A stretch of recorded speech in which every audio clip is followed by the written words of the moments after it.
tiny dot is among the high-tech developments outsmarting car thieves. With a dramatic drop in the number of stolen vehicles, police are urging more car makers to upgrade anti-theft measures. They barely measure up to a grain of sand, but are tackling a problem of massive proportions. Data dots are among the latest weapons to fight the scourge of motor vehicle theft. Around 10,000 of the tiny devices can be applied to a single car, each of them containing the vehicle's unique identification number, making it hard work for a thief to get rid of a stolen car or parts. HSV, Subaru and BMW have adopted the technology, resulting in a 60% reduction in theft rates for their vehicles. All car makers are being urged to lift their game with anti-theft measures as standard. They've ignored identification for forever, basically, and thieves, that just plays into the hands of thieves because it's so easy to re-identify a stolen car or to sell parts on the black market. Crime figures to be released next month are expected to reveal another large drop in motor vehicle theft in Victoria. I believe, and I'm confident in saying that around about 17 or 18% reduction, which is tremendous. However, more than 22,000 cars were stolen over the past year, most of them, say police, by organised professional car thieves. Sedans and imported four-wheel drives regarded as the easiest targets. Cameron Bowe, 10 News.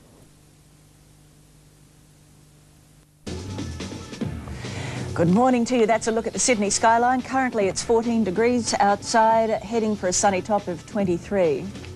Well, in Australia, a car is stolen every 5 minutes. That is one of the highest rates of car theft in a Western country, and it's estimated this level of theft costs the community around $500 million every year. To look at this growing problem and give us advice on how not to become a victim, we're joined now from Melbourne by Ray Carroll, Executive Director of the National Motor Vehicle Theft Reduction Council. That's a mouthful. Good morning, Ray. Good morning, Tracy. It is. Yeah. Now, the most stolen car in the country is the Commodore. Why? Yeah, the Commodore, this particular model we're looking at, is the most stolen, not recovered car. A couple of reasons. One, it's a very popular car. They sold a lot, and there's a big demand for them. But significantly, these cars are also very poorly identified. If we had a look under the bonnet there, you might see that there's just a couple of aluminium plates. One's a compliance plate and one's a build plate. And professional thieves only really need to take out those pop rivets and replace those plates with plates from another car that's not stolen, usually a wreck, and they can re-register that car and then sell it on to an innocent buyer. And there's very little that authorities can do to actually identify that car as being a stolen car. So does that put the ball in Holden's court to make the Commodore more identifiable or harder to pinch? Well, it certainly does. There's been a lot of work done by transport agencies and police around the country to make professional car theft much more difficult. But it's really now up to manufacturers like Holden, like Ford, like Toyota to really get serious about improving their identity. There'll be some improvement hopefully by the end of this year when those plates I'm talking about are replaced with a self-voiding label that can't be taken off without being destroyed. But car manufacturers such as BMW, HSV, Subaru and Porsche have gone much further than that, and they're applying state-of-the-art identification in the form of 10,000 microdots, and each of those microdots actually contains that vehicle identification number. Well, how do they work? They just appear on at various points on the car, is that right?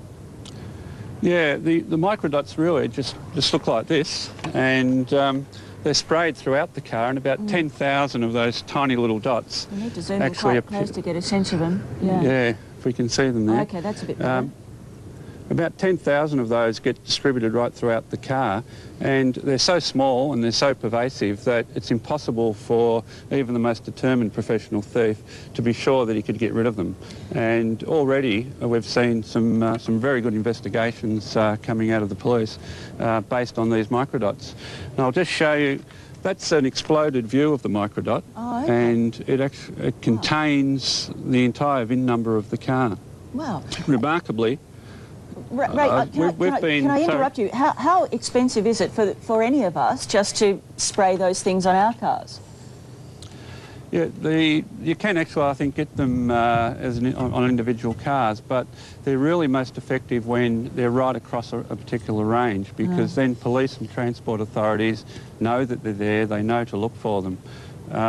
the remarkable thing is we've been now evaluating what's happened to those cars that have been marked by those manufacturers, and in the last 2.5 years, BMWs and HSVs, for instance, have had a 65% drop in stolen not recovered. Now that's pretty dramatic.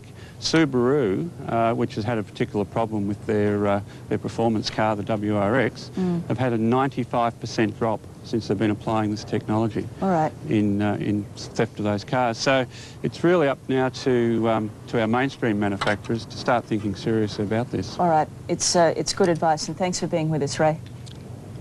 Thank you. Ray Carroll there. Time for the news. It is. Here's Sharon.